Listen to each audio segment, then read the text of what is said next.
Hey, Mr. Pete Pineapple. Your hide and seek game seems very cool, but I think it needs something more. My game needs more. I mean, seriously, what else could it need? It's already pretty epic as it is now. I'm not just going to change the game just because of one simple YouTube comment. According to my YouTube comments, my game is still lacking something, so let's spice it up a little bit. Let's add jailbreak to our hide and seek multiplayer game. Oh, so you want to know how to play jailbreak and hide and seek? Well, let me break it down for you like this. The match is broken up into 3 teams. First, you have your seeker, then you have the players that are not in jail, and then you also have the jailed players, which you need to free. But it's going to be very difficult because the seeker is going to try and prevent you from releasing the jailed players. So now, how do I get started with this? Well, first we actually need a cage or some type of jail cell so that way the players can be locked up in. So I opened up Photoshop and started putting my art skills to good use. Great, sweet beans, now we got a cage. The cage has to be broken up into different parts so that way I can actually make an animation for this in the future. So I assembled all the pieces together, made a prefab, and now we have a couple jail cells. Okay, so yeah, we have the jail cells, but how do we actually give them some type of mechanic or function? I assume that all my viewers are pretty smart and you know what it means for an object to be locked. It basically means to be prevented from moving by something. So what if we actually decided to lock all the jail cells? If that's the case, then we need some type of key to unlock the cage. This is where it gets really interesting. I made 10 different color-coded keys so that way you could actually go to the cage and unlock it. Now each key is located in a very specific region of the map.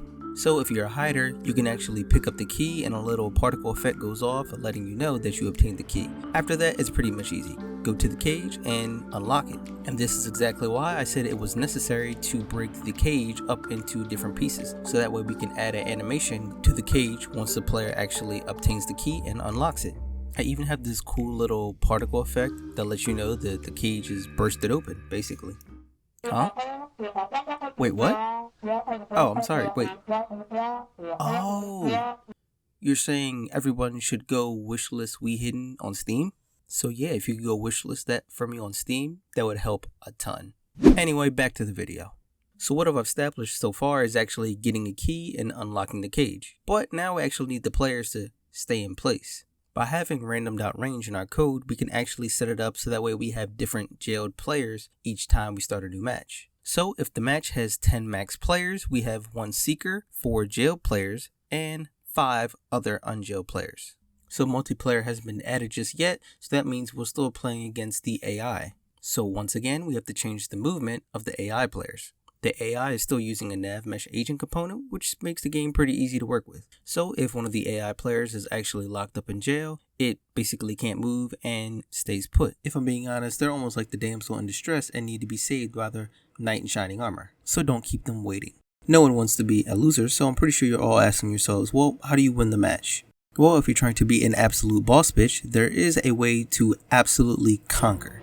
If you can somehow maintain and release all the jail players from their cage without getting any of your own teammates tagged out, then that's an absolute win. Now, if you're just trying to catch a normal W, then all you have to do is release all the players from their cage and hide until the timer runs out. So I hope you guys don't get tagged by the seeker. So what if you want to be a bad boy and somehow decide to escape the jail cell? How would I fit this into the game? Normally, if you're one of the locked up characters, you can't move and you really can't do anything. You literally have to wait on the hiders to come set you free. Help me, nigga! So with the last 3 brain cells that I had left, I decided to add a mini game to at least give the player a chance to escape the jail cell. So if you're a prisoner in the jail cell and the match has just started, you'll notice that the UI slides up and you'll have a little animation play out. If I was ever locked in a jail cell, I'd probably choose something long and hard to cut the middle bars with. What do you mean by that? To make this plain and simple, all you have to do is just cut each bar with the saw that I've drawn and do your best to escape. Nothing about this minigame is set in stone, so I will be changing a few things around, but I thought it should take somewhere around 60 seconds to about 2 minutes to break out of the jail cell. I actually could end up making this minigame very intricate, but for now I think it'll do until I decide to start changing some things around. Oh yeah, also, if you're wondering how I'm dragging around this saw, I'm using a draggable component that I wrote in the script, and you can actually just move an image using your finger or using the mouse. Pretty easy.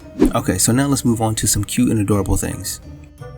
Apparently there's this strange phenomenon that people choose animals that resemble themselves. I have 3 dogs myself and I don't think we have any resemblance, but I don't know. What do you think? This got me really thinking. Since I already have pets in the game, shouldn't they match the player that they're with? When I mean matching, I mean color set. So my grand idea was to actually go and change the colors of each pet, and that will basically mean I have to redo all the animations all over again. But that's fine, it didn't take that long anyway. One eternity later. So changing the color of each pet is actually the straightforward part. All I have to do is change the sprite renderer for each body part, access the RGBA, and make sure it's the same color as the player. Oh, isn't that adorable? Now our cute little pet matches our player. Now, it's poll time. Which spooky game skin do you like better? A or B? Okay, so now let's get back to it. So you can't actually make a jailbreak game without giving some type of clothing that lets people know that, hey, that's a prisoner. So in Photoshop, I decided to draw a prisoner outfit and basically give the players that are in jail outfits now. Now, like the bad boy that you are, you can pretend that the seeker is a cop and he's trying to lock up all the criminals again. So don't get tagged out. The last thing that I wanted to show you guys was the second ability, but I don't think I had enough time for that, so I'm gonna need you guys to pucker up those lips and wait for the next devlog. And I'll see you guys real soon.